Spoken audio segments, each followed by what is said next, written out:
enzyme catalysis.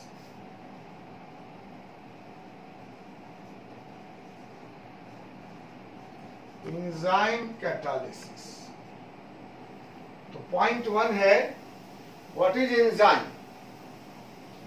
तो जो biology के स्टूडेंट हैं उनको पता है कि enzymes are a nitrogenous organic compound, मतलब एक टाइप ऑफ प्रोटीन। प्रोटीन समझते हैं, एमाइनो एसिड समझते हैं, एमाइनो एसिड। एमाइनो एसिड हुआ ऐसा कोई कंपाउंड जिसमें NH2 और COOH दोनों ग्रुप प्रेजेंट होता है, ये हुआ एमाइनो एसिड। हमको डिटेल्स अभी मतलब नहीं है, हम सिर्फ बता रहे हैं। एमाइनो एसिड का पॉलीमर होता है प्रोटीन, और प्रोटीन अपने स्ट्रक्चर के हिसाब से अलग अलग फंक्शन करता है। प्रोटीन के बहुत वैरायटी होते हैं और सबका अपना अपना फंक्शन है, that depends on its structure. So one type of protein is enzyme. So enzymes are complex nitrogenous organic compounds which are produced by, उसका एक लिमिट होता है अमाउंट का, तो हम उसको फिर सिंथेसाइज करते हैं, कभी कभी उससे एडवांस वर्जन भी ले आते हैं हम लोग। ठीक है, तो हमें जो एंजाइम पहले मिला था वो मिला था लिविंग प्लांट्स और एनिमल्स से। ठीक है, और हम कहते हैं कि enzymes are actually protein molecules of high molecular mass. Enzymes जो है क्या है, प्रोटीन मॉलिक्यूल हैं, पॉलीपेप्टाइड, और ये वाटर में न डिजॉल्व होते हैं न सेट करते हैं। अब बताइए, नाम सुने हैं आप ऐसा सब्सटेंस जो किसी सॉल्वेंट में डालने पर न डिजॉल्व करता है और न सस्पेंड होता है, उसका नाम है colloidal solution. What is enzyme? Enzymes are nitrogen containing organic compound. Enzymes are nitrogen containing organic compound, और ये है क्या एक्चुअली ये protein molecule of high molecular mass है, और ये किस रूप में रहता है, वाटर में, कोलॉइडल फॉर्म में। ठीक है, काम क्या है इसका? Enzymes are very effective catalyst. Enzyme भी कैटलिस्ट है, और यह स्पेशली नेचुरल में जो नेचुरल केमिकल रिएक्शंस हैं हमारे बॉडी में या प्लांट्स में, जो केमिकल रिएक्शन होते हैं उस रिएक्शन के रेट को कैटलाइज करता है। ठीक है, तो आप नोट करिए क्या सब हुआ। पहला हुआ enzymes are nitrogen containing organic compounds. ठीक है, enzymes are actually protein molecules of very high molecular mass. तीसरा, enzymes form colloidal solution in water। और चौथा इसका फंक्शन है, enzymes are biocatalyst। enzymes are biocatalyst। Biocatalyst मतलब बायोलॉजिकल सिस्टम में जो कैटलिस्ट का काम करता है, जो बायोलॉजिकल रिएक्शन को कैटलाइज करता है। सबसे इंपॉर्टेंट बायोलॉजिकल रिएक्शन जो आपके बॉडी में होता है वो है डाइजेशन ऑफ फूड। तो सच यही है कि आपके फूड के डाइजेशन के लिए भी, फास्ट डाइजेशन के लिए भी रिस्पॉन्सिबल है कौन? एंजाइम। इसलिए याद होगा आपको, अगर कोई आदमी अधिक खा लेता है तो क्या लेता है? Uni enzyme tablet. Uni enzyme enzyme है जो इस एंजाइम आपके एक्सेस फूड को डाइजेस्ट करने में मदद करता है। ठीक है, तो समझ गए आप 4 बात क्या सब? एंजाइम्स क्या हैं? नाइट्रोजन कंटेनिंग ऑर्गेनिक कंपाउंड है। एंजाइम वास्तव में क्या है? Protein of high molecular mass है। नंबर 3, प्रोटीन कैसा होता है? कि वाटर में कोलाइडल सॉल्यूशन बनाता है। और चौथा सा काम क्या है? बायोलॉजिकल सिस्टम में होने वाले केमिकल रिएक्शन को कैटलाइज करता है। So enzymes are called biocatalyst. Enzymes are called biocatalyst. ठीक है, आ गई बात समझ में? चलिए, numerous reactions that occur in the bodies of animals and plants, जो सेल्स हैं उनका फंक्शन के लिए एनर्जी चाहिए, ये सारा कुछ प्रोसेस जो हो रहा है, that all are catalyzed by different type of enzyme। हम आगे बात करेंगे डिफरेंट टाइप ऑफ एंजाइम की बात क्यों करते हैं। इसीलिए enzymes are called biochemical catalyst and this phenomenon is called biochemical catalysis. ठीक है, एंजाइम्स आर बायोकेमिकल कैटलिस्ट। दो इंपॉर्टेंट बात है, क्या सब? बायोकेमिकल कैटलिस्ट और बायोकेमिकल कैटालिसिस। बायोकेमिकल कैटालिसिस क्या हुआ? द फेनोमेनन या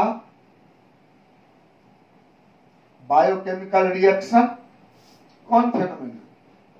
बायोकेमिकल रिएक्शन मतलब बायोलॉजिकल सिस्टम में होने वाला chemical reaction, catalysed by enzymes are called biochemical catalysis। Biochemical catalysis, जो रिएक्शन एंजाइम द्वारा कैटलाइज होता है उसे कहते हैं बायोकेमिकल कैटालिसिस। सबसे पहला एंजाइम जो आइसोलेट हुआ, आइसोलेट आपने पढ़ा कि बायोलॉजी कैटलिस्ट हमें प्लांट और एनिमल से मिलते हैं। तो सबसे पहला मिला 1926 में, वो था यूरिएज। यूरिएज पहला एंजाइम जिसको हम आइसोलेट कर पाए। यूरिएज जो यूरिया के रिएक्शन को कैटलाइज करता है, हाइड्रोलिसिस को। और जो बनाए हम लोग सबसे पहला वो था राइबोन्यूक्लिएज 1969 में। 1969 में हम बनाए राइबोन्यूक्लिएज। ठीक है, ये दो इतिहास है एंजाइम के दुनिया में। पहला 1926 जब पहला एंजाइम आइसोलेट हुआ, बना नहीं, नेचर से आइसोलेट हुआ क्रिस्टलिन फॉर्म में।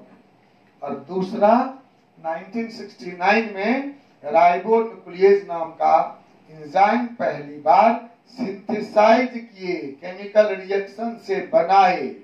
और अब हम लोग काफी एंजाइम लेबोरेटरी में बना रहे हैं। किस्म की बात नहीं है, इसमें तो थ्योरी समझना है। इसलिए इसमें हम लोग ये कुछ एग्जाम्पल हैं जो अभी आप जानते भी होंगे और आगे हम लोग पढ़ेंगे भी। जो इंजाइम कैटालाइज रिएक्शंस हैं, सबसे इंपॉर्टेंट है, नाम सुने होंगे आप, inversion of cane sugar. Inversion of cane sugar, cane sugar समझते हैं ना, सुक्रोज, सुक्रोज चीनी जो खाते हैं हम लोग, सुक्रोज का हाइड्रोलाइसिस होता है, जो वो टूटता है ग्लूकोज और फ्रुक्टोज में, that is catalysed by invertase, इनको कहते हैं इसको, इसलिए कि केन शुगर होता है डेक्स्ट्रोरोटेटरी, प्लेन पोलराइज्ड लाइट को दाएं घुमाने वाला, और इस हाइड्रोलाइसिस के बाद जो ग्लूकोज और फ्रुक्टोज का मिक्सचर मिलता है वो हो जाता है लिवोरोटेटरी, इसलिए कहते हैं इसको इन्वर्सन ऑफ केन शुगर। और फिर ग्लूकोज या फ्रुक्टोज का डिकम्पोजिशन होता है अल्कोहल में, ये करता है जाइमेज। तो आप जो बॉडी में शुगर लेते हैं किसी भी रूप में, सुक्रोज खाते हैं, तो वो दो स्टेप में डिकम्पोज होता है।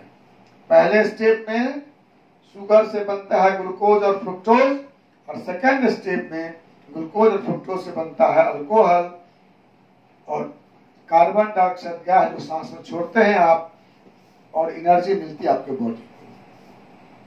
तो ध्यान दीजिए, सुक्रोज से बना ग्लूकोज फ्रुक्टोज इन्वर्टेज के द्वारा, और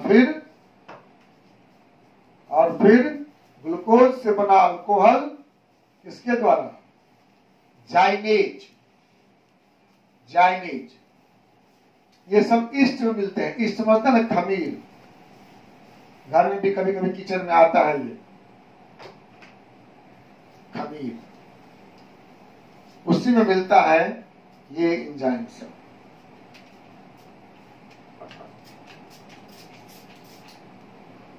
sugar that is C12H22O11 invertase नाम का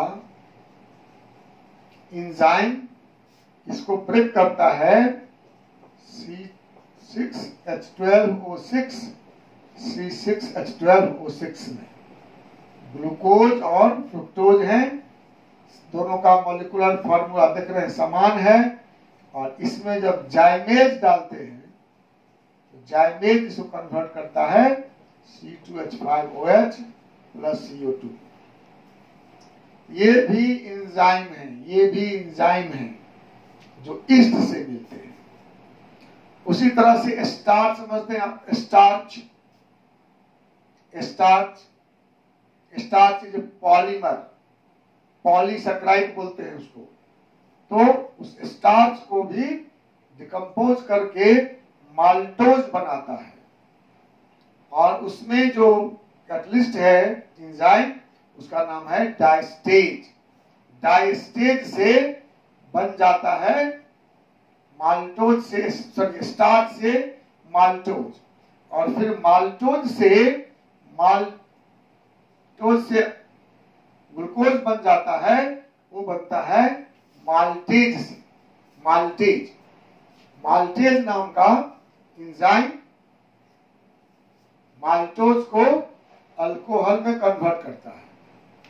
आपके पेट में और दाल में, सब्जी में प्रोटीन रहता है, तो पेप्सिन नाम का एंजाइम है जो प्रोटीन को पेप्टाइड में कन्वर्ट कर देता है इंटेस्टाइन में, और फिर ट्रिप्सिन नाम का एंजाइम है जो प्रोटीन को कन्वर्ट करता है एमाइनो एसिड में। दो एंजाइम हुआ, ठीक है। पेप्सिन कन्वर्ट करता है प्रोटीन को पेप्टाइड में, ये क्रिया इंटेस्टाइन में होती है, और ट्रिप्सिन दूध से दही बनता है। दही, दूध से दही का बनना भी एंजाइम द्वारा कैटालाइज होता है। आप देखते होंगे कि आपकी माँ या जो घर में खाना बनाती है, वह दूध में थोड़ा सा दही डाल देती है, तो पूरा दूध दही बन जाता है। उस दही में होता है लैक्टोबैसिली नाम का एंजाइम। लैक्टोबैसिली नाम का एंजाइम रहता है जो पूरे दूध को दही में कन्वर्ट कर देता है। इसी तरह से यूरिया से अमोनिया का बनना, यूरिया से अमोनिया बनता है, यह भी एंजाइम के द्वारा होता। बताया अभी आपको हम, जो पहला एंजाइम आइसोलेट हुआ था नेचर से यूरिएज, वह यूरिया को अमोनिया में कन्वर्ट करता है। इसका लिस्ट आप बना लीजिएगा, कभी कभी ऑब्जेक्टिव में काम देगा। क्या सब बनाएंगे लिस्ट? पहला है केन शुगर से ग्लूकोज और फ्रुक्टोज इन्वर्टेज के द्वारा, ग्लूकोज फ्रुक्टोज से अल्कोहल जाइमेज के द्वारा, माल्टोज से स्टार्च से माल्टोज डाइटेज के द्वारा, माल्टोज से ग्लूकोज फ्रुक्टोज माल्टेज के द्वारा, प्रोटीन से पेप्टाइड पेप्सिन, फिर प्रोटीन से अमाइनो एसिड ट्रिप्सिन, और दूध से दही कौन बनाता है? लैक्टोबैसिली। और यूरिया से अमोनिया कौन बनाता है यूरिएज। तो इतने तरह के कैटलिस्ट का एग्जाम्पल हम लोग पढ़े हैं। ये तो वैसे न्यूमरस है, कोई लिस्ट नहीं बना सकते हम लोग। बहुत से रिएक्शन हैं जो एंजाइम द्वारा कैटलाइज होते हैं हमारे बॉडी में भी और प्लांट किंगडम में। प्लांट किंगडम में भी जितने भी प्रोसेस हो रहे हैं उसमें अधिकांश रिएक्शन कैटलाइज होते हैं एंजाइम के द्वारा। So you can guess how important enzymes are as catalyst. Enzyme catalyst के रूप में कितने इंपॉर्टेंट हैं, इसकी जानकारी आपको इसका लिस्ट देखने से मिल जाएगा। ठीक है।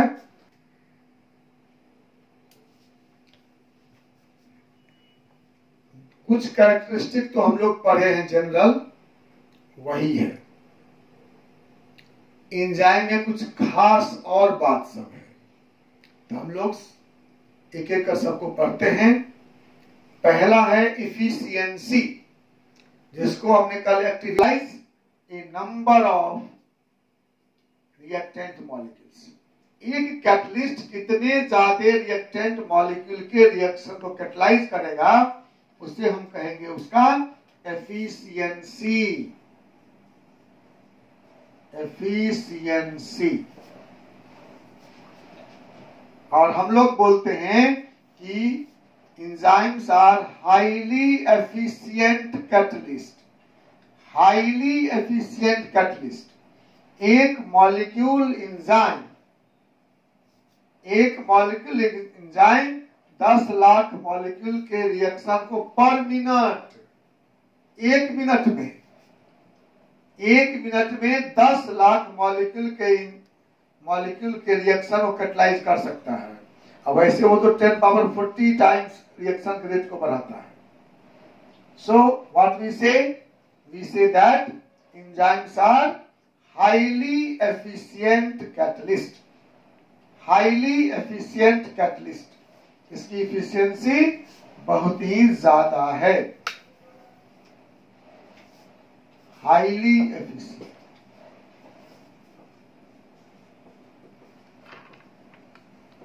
ठीक है।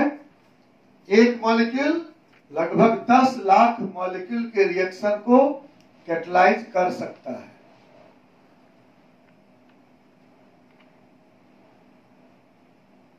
ठीक है। दूसरा है स्पेसिफिसिटी। ये बहुत इंपॉर्टेंट बात है, specificity. Enzymes are highly specific.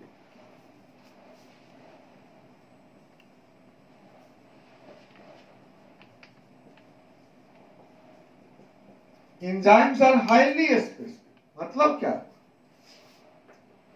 अभी जो बताए थे कल shape selective catalyst, one enzyme can catalyse reaction of only one molecule. One molecule तो नंबर नहीं, वन टाइप ऑफ मॉलिक्यूल। अगर इन्वर्टेज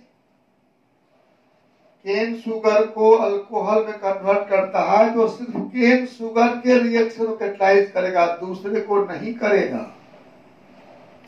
हर रिएक्शन का अपना अपना एंजाइम है जो उसके रिएक्शन को कैटलाइज करेगा। जैसे अभी हमने पढ़ा कि इन्वर्टेज केन शुगर को से बनाता है ग्लूकोज फ्रुक्टोज, तो वो इन्वर्टेज सिर्फ यही काम करेगा। ये फिर ग्लूकोज को या माल्टोज को, स्टार्च को, सेलुलोज को डिकम्पोज नहीं करेगा। यूरिएज है जो यूरिया के रिएक्शन के हाइड्रोलाइसिस को कैटलाइज करता है। तो यूरिएज सिर्फ यूरिया के रिएक्शन को ही कैटलाइज करेगा, दूसरा नहीं करेगा। जैसे हम लोग हैं स्पेशलिस्ट कि मैं केमिस्ट्री पढ़ाता हूं तो मैं सिर्फ केमिस्ट्री के स्टूडेंट को पढ़ाऊंगा, मैं हिस्ट्री नहीं पढ़ाऊंगा। स्कूल के टीचर जो होते हैं खासकर प्राइमरी लेवल के, तो हिंदी पढ़ा देते हैं, मैथ भी पढ़ा देते हैं, अंग्रेजी पढ़ा देते हैं, जीके पढ़ा देते हैं। किन कॉलेज में, यूनिवर्सिटीज में ऐसा नहीं होता है। कॉलेज में सब्जेक्ट है और यूनिवर्सिटी में जाएंगे तो फिर वहां सब्जेक्ट केमिस्ट्री भी नहीं, अलग अलग है। फिजिकल का अलग, ऑर्गेनिक का अलग, इनऑर्गेनिक का अलग। उससे ऊंचे हाई लेवल में जाएंगे तो फिजिकल में भी अलग अलग चैप्टर का अलग अलग विद्वान है। यही हुआ specificity. Each enzyme is specific for a given reaction. Means that one enzyme can catalyze only one type of reaction. One enzyme can catalyze only one type of reaction. Her reaction का अपना अपना catalyst होगा।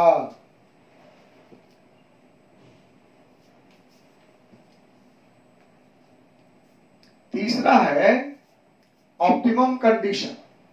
Optimum condition, optimum मतलब एक खास अपना एक condition है जिस पर कैटलिस्ट हाईली एक्टिव रहता है। ये दो कंडीशन, दो चीज का कंडीशन है, टेम्परेचर और पीएच। आप गौर किए होगा इंडाइजेशन, डायरिया, डिसेंट्री टाइप का बीमारी गर्मी में ज्यादा होता है। आप में से जो डॉक्टर बनेंगे देखेंगे, डॉक्टर बनने के बाद कहेंगे लोग अप्रैल मई महीना में डॉक्टर सब खुश रहता है, वाह सीजन है। क्यों सीजन है? तो उस समय बहुत पेशेंट आते हैं उनके पास, बीमार अधिक लोग पड़ते हैं। जनवरी फरवरी में बीमार कम पड़ता, ठंडा रहता है, उसमें डाइजेशन ज्यादा होता है। तो ये टेम्परेचर है, क्योंकि आपके बॉडी में जो फूड का डाइजेशन होता है एंजाइम करता है, होता है 298 से 310, मतलब कितना हुआ 25 डिग्री सी से 37 डिग्री सेंटीग्रेड के बीच। और ह्यूमन बहुत लो टेम्परेचर पर भी और बहुत हाई टेम्परेचर पर भी एंजाइम का एक्टिविटी कम हो जाएगा, और एक्टिविटी कम हो जाएगा तो फूड का डाइजेशन कम होगा या और जो भी रिएक्शन होना है। तो for each catalyst there is optimum condition of temperature and pH. और पीएच कितना है? पीएच है 5 से 7 के बीच में। 5 से 7 के बीच में 5 to 7 अगर पीएच है तो उस समय में एंजाइम एक्टिविटी बहुत अधिक होगी। इसलिए गौर करिए, जब आप कभी ज्यादा समोसा खा लेते हैं या चाट खा लेते हैं, खट्टा अधिक खा लेते हैं, तो आपके पेट में गैस बनने लगता है, कभी कभी डिसेंट्री हो जाता है। क्यों? अधिक खट्टा खा लेने से पीएच 5 से कम हो गया। पीएच 5 से कम हो जाएगा, डाइजेशन नहीं होगा, पेट में खाना पचेगा नहीं तो सड़ेगा, और सड़ेगा तो खट्टा डकार आएगा, गैस हो जाएगा, पेट खराब हो जाएगा। या कुछ ऐसा मसाला खा लिए, पीएच 7 से बढ़ गया, कुछ मसाले होते हैं जहां पीएच 7 से अधिक बढ़ जाता है, तो भी एंजाइम सुटेबल नहीं रहेगा।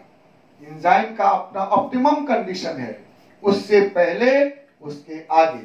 तो टेम्परेचर 298 से 310 और पीएच 5 to 7 के बीच में पीएच का एफिशिएंसी सबसे अधिक होता है।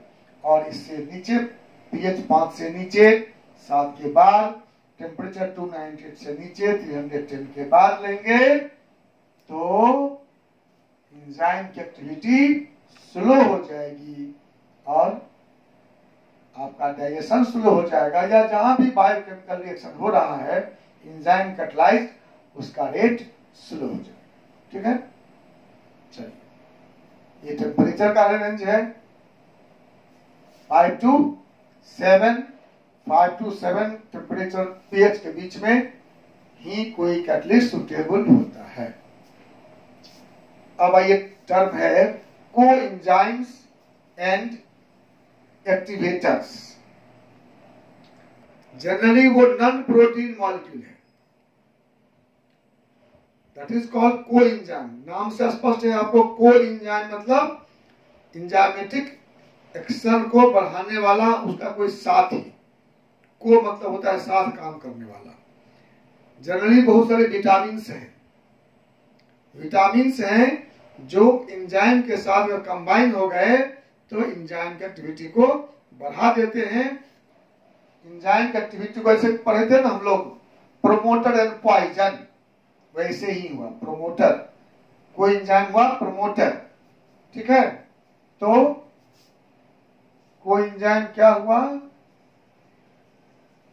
कोई एंजाइम हुआ non protein molecule. Non protein molecule which increases catalytic activity of enzyme। इसका एग्जांपल है विटामिन्स। और ऐसे ही है एक्टिवेटर। नाम से समझ गए होंगे। Activator means what? Which activates.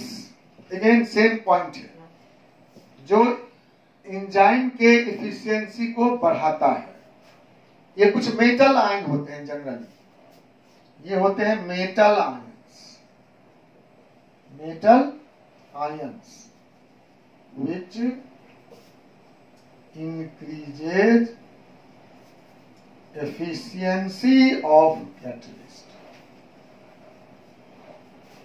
which increases efficiency of catalyst।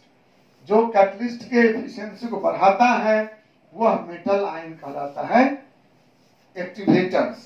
ये दोनों जैसे जनरल में हम लोग प्रोमोटर बोलते हैं ना, प्रोमोटर ने पढ़े थे। प्रोमोटर जो कैटलिस्ट की एक्टिविटी को इनहेंस कर देता है, तो वही हुआ प्रोमोटर। तो कोई एंजाइम प्रोमोटर है या एक्टिवेटर्स प्रोमोटर है, नाम बदल गया है, काम वही है। जो काम नॉर्मल कैटलिस्ट में प्रोमोटर करता है वही एंजाइम में करता है कोई एंजाइम और एक्टिवेटर। अगर कोई non protein molecule organic compound है तो वो कोई एंजाइम है जो उसके साथ रहता है। अगर कोई मेटल आयन है तो वो एक्टिवेटर कहलाता है, ठीक है। एक्टिवेटर्स हो गए जैसे Na+, Mn2+, CO2+, ये 2+ बीच में लिखा CO2+, U2+, ये सारे मेटल आयंस हैं जो एंजाइम मॉलिक्यूल के साथ अगर बॉन्डेड रहते हैं तो उसके कैटालिटिक एक्टिविटी को बढ़ा देते हैं। जैसे एग्जांपल है एमाइलेज में अगर सोडियम क्लोराइड मिला देंगे तो सोडियम क्लोराइड का सोडियम प्लस आयन एमाइलेज के कैटालिटिक एक्टिविटी को बढ़ा देता है। अब आइए इनहिबिटर्स एंड पॉइजन्स। सेम वही बात है, वहां भी हम लोग पढ़े हैं प्रोमोटर एंड पॉइजन। तो यहाँ प्रोमोटर को बोले कोई एंजाइम एक्टिवेटर और पॉइजन को बोलते हैं इनहिबिटर्स। तो ऐसा सब्सटेंस डालना, तो जो सब्सटेंस एंजाइम के कैटालिटिक एक्टिविटी को उसे कहते हैं हम लोग enzyme inhibitor. Enzyme inhibitor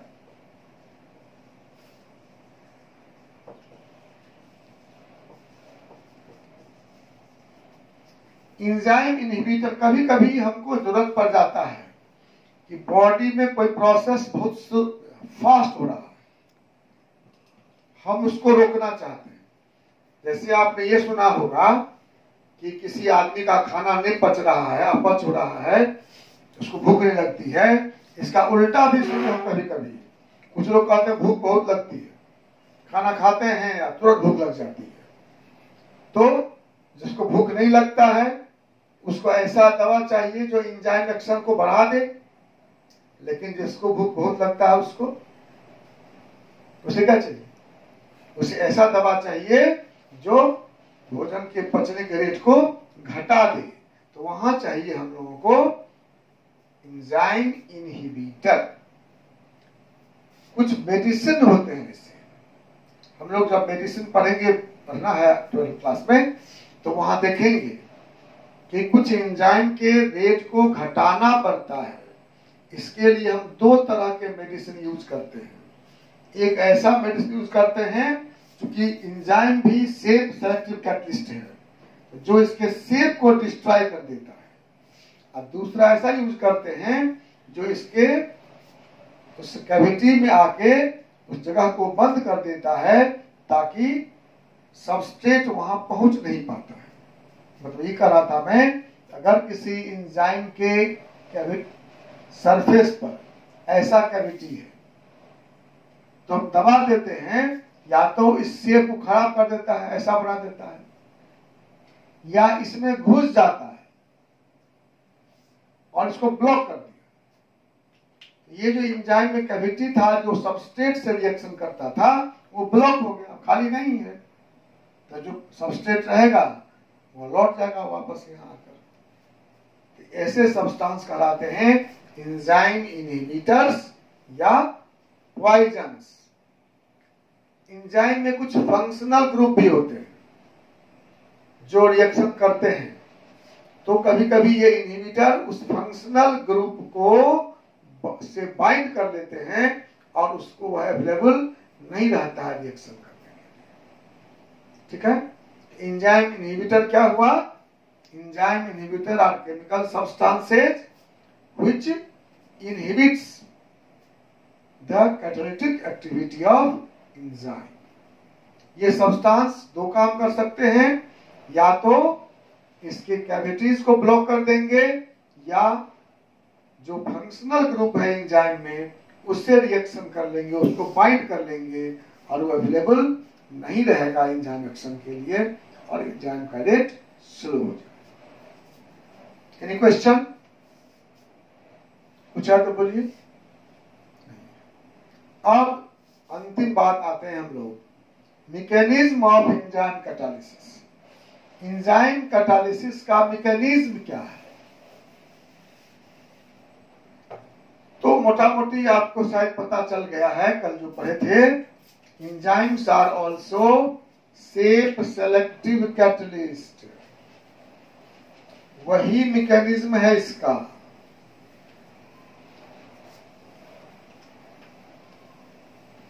enzyme के सरफेस पर कैविटीज होते हैं, उस कैविटीज में सबस्ट्रेट आकर बाइंड होता है और फिर एंजाइम में कुछ फंक्शनल ग्रुप होते हैं। दो चीज होता है एंजाइम में,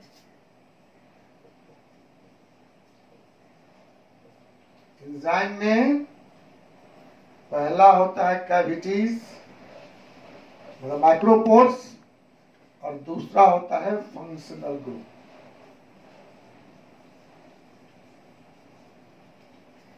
कैविटीज सबस्ट्रेट को बाइंड करता है, इट बाइंड्स द सबस्ट्रेट,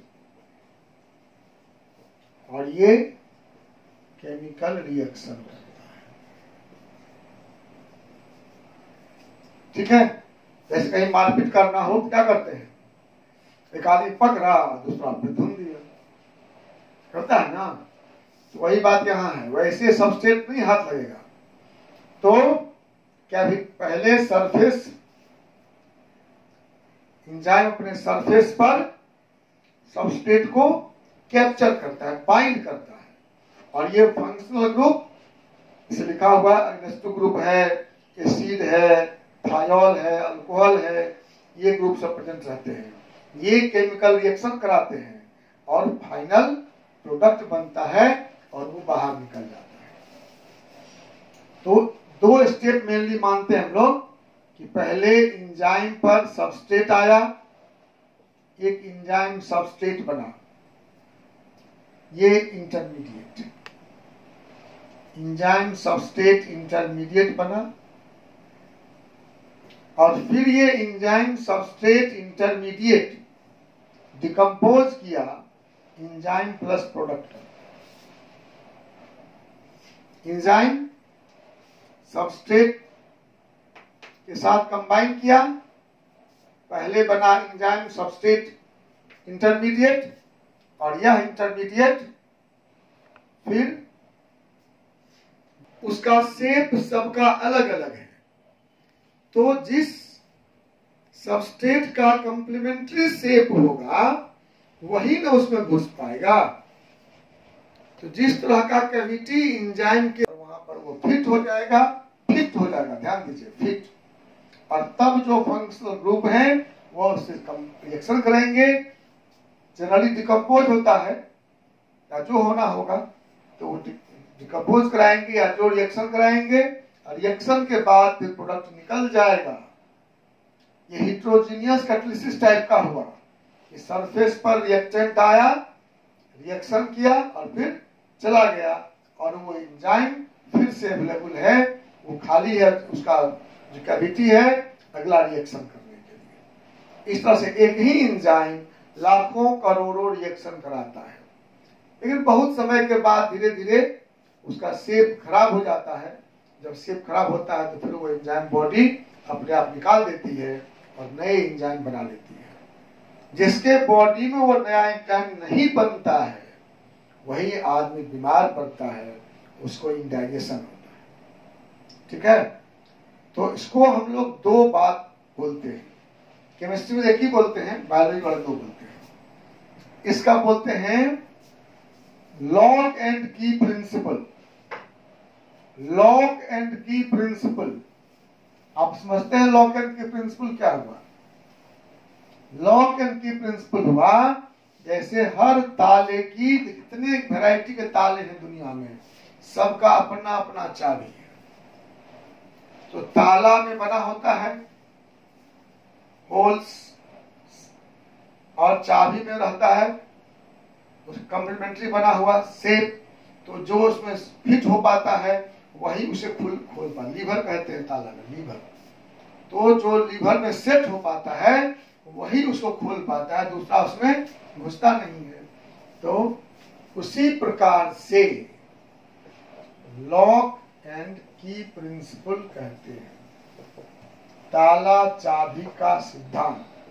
जैसे हर ताले के लिए अलग अलग चाबी होगा, और कौन चाबी फिट होगा यह डिपेंड करता है चाबी के शेप और ताले के लीवर पर। उसी तरह से अगर हमारा एंजाइम है, मान लो इस टाइप का उसमें होल है, तो इसका अलग होगा। किसी में इस टाइप का होल रहेगा तो उसका अलग होगा। किसी में मान लो इस टाइप का होल रहेगा तो इसमें जो फिट होने वाला होगा इससे रिएक्शन करेगा।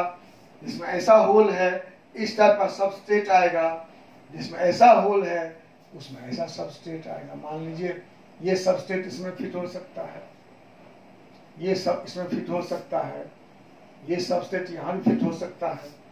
नहीं, इसको अगर यहाँ डालेंगे तो फिट नहीं होगा, यहाँ पर फिट नहीं होगा। तो हर का अपना अपना है ना। जैसा एंजाइम में कैविटी है, ये एंजाइम है और ये सबस्ट्रेट है। तो जिस एंजाइम का जो कंप्लीमेंट्री शेप का है वही उसमें फिट होगा और उसी के रिएक्शन को यह कैटलाइज करेगा। ठीक है।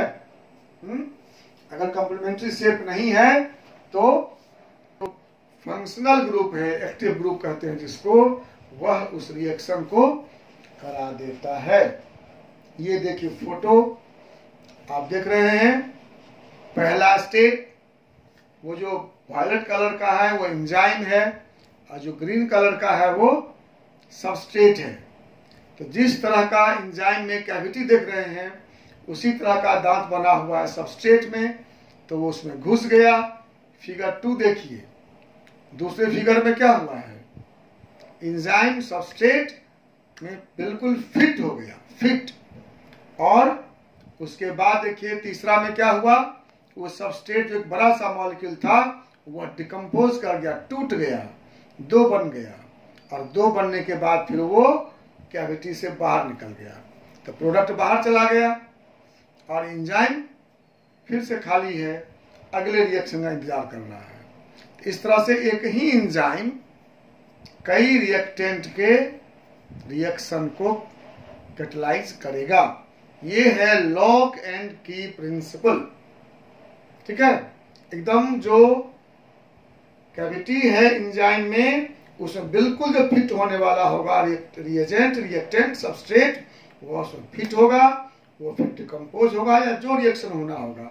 लेकिन जनरली एंजाइम डिकम्पोजिशन रिएक्शन ही कराता है। अभी की तरह ये एक्शन नहीं है, एकदम बिल्कुल एकदम पूरा पूरा फिट होना चाहिए। एंजाइम सबस्ट्रेट के आने पर अपने शेप को थोड़ा सा इलेबोरेट भी कर सकता है, शेप को थोड़ा सा चेंज कर सकता है, ताकि वह जो सबस्ट्रेट है उसमें एकोमोडेट हो सके, अंतर हो सकता है। जैसे आप लोग कभी सॉक्स खरीदते हैं, सॉक्स खरीदते हैं, हर आदमी के नाप का सॉक्स अलग अलग बनता है क्या? बनता है क्या? सोचिए अगर वो सॉक्स लोहा का बना हो तो क्या होगा? अगर लोहा का सॉक्स बना हो तो क्या होगा? जिस आदमी के शेप का होगा वही पहन पाएगा। तो बना होता है नायलॉन का, तो क्या होता है, वो थोड़ा सा फ्लेक्सिबल होता है कि थोड़ा सा वह पैर डालेंगे उसमें तो वह आपके पैर के हिसाब से थोड़ा सा फैल जाएगा या सिकुड़ जाएगा और आपको फिट होगा। तो एक ही नंबर का सॉक्स कई लोगों के पैर में थोड़ा सा बड़ा छोटा पैर होने से भी फिट हो जाता है। ग्लव्स जो हाथ में, आजकल तो ग्लव्स का बहुत महत्व बढ़ गया है। कोविड-19 में कहता है कि हाथ को बचा के रखिए, ये सब मास्क लगाइए, हाथ में ग्लव्स लगाइए। तो ग्लव्स की वही बात है, हर आदमी के नाप से ग्लव्स नहीं बनता है। एक साइज होता है ग्लव्स का स्टैंडर्ड, तो वो जो आप उसमें हाथ घुसाएंगे तो आपके हाथ के हिसाब से अपने को वह मैनेज कर लेगा, इंड्यूस कर लेगा। नहीं, रसगुल्ला, भोज में रसगुल्ला खाते हैं, अपना मुंह का नाप देते हैं सब आदमी, सबका मुंह का साइज एक जैसा है, फिर कैसे खाते हैं? तो रसगुल्ला जब मुंह के पास आता है तो मुंह खुलता है उसी तरह से। रसगुल्ली रहेगा थोड़ा ही मुंह खोले खा लेंगे, बड़ा रहेगा तो आ करके खाएंगे। नहीं, तो रसगुल्ला जब मुंह के पास आता है तो मुंह अपना शेप छोटा बड़ा करके उसको एडजस्ट करता है। तो यही कहता है इंड्यूस्ड फिट मॉडल कि जब रिएजेंट या सबस्ट्रेट आएगा एंजाइम के पास तो ये अपना बहुत नहीं कर पाएगा, कि थोड़ा सा अपने शेप को बड़ा या छोटा कर लेगा उस समय, और सबस्ट्रेट को फिट कर लेगा अपने कैविटीज में, और फिर जो फंक्शनल ग्रुप है वो उसको डिकम्पोज कर देगा और केमिकल रिएक्शन हो जाएगा, फिर प्रोडक्ट बाहर चला जाएगा और एंजाइम फ्री रहेगा अगले रिएक्शन के लिए। ठीक है, यही मॉडर्न थ्योरी है अभी एंजाइम कैटालिसिस का। इसके साथ ये टॉपिक कैटालिसिस समाप्त हो गया। अब अंतिम टॉपिक बचा है, that is known as colloidal solution. Colloidal solution के साथ सरफेस केमिस्ट्री खत्म, मतलब फिजिकल केमिस्ट्री खत्म। ठीक है, एनी क्वेश्चन है किसी को? नहीं तो खूब मन से पढ़ो, जहां दिक्कत हो वो हमसे पूछो। क्वेश्चन नहीं पूछते हो, क्वेश्चन पूछो। Thank you. Good bye sir.